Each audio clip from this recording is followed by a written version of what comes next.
Guys, kami po ay nagiba na po ng bahay. Puro anay na.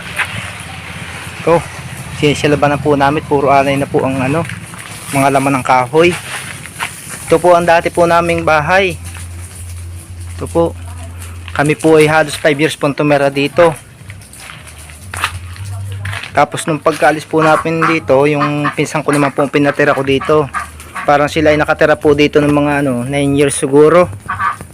Bago sila ay nakapagpagawa na rin ng bahay. Kaya ito ay gigibayin na namin. Gawa ng sira na rin po ito.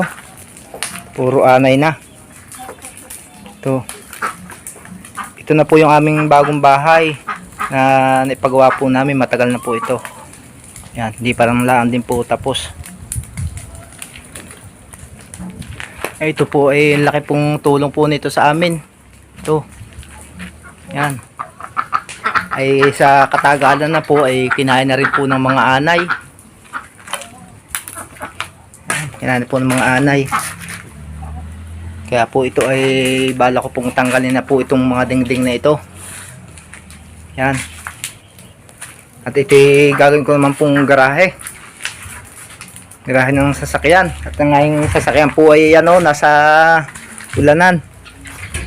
Saka po yung tricycle na yon, dito na rin po ilalagay. Ayan. Kalilipat lang po nung pinsan ko, mga ilang araw lang. Sila po ay nakapagpagawa na ng bahay doon sa malapit sa kanyang mga ina.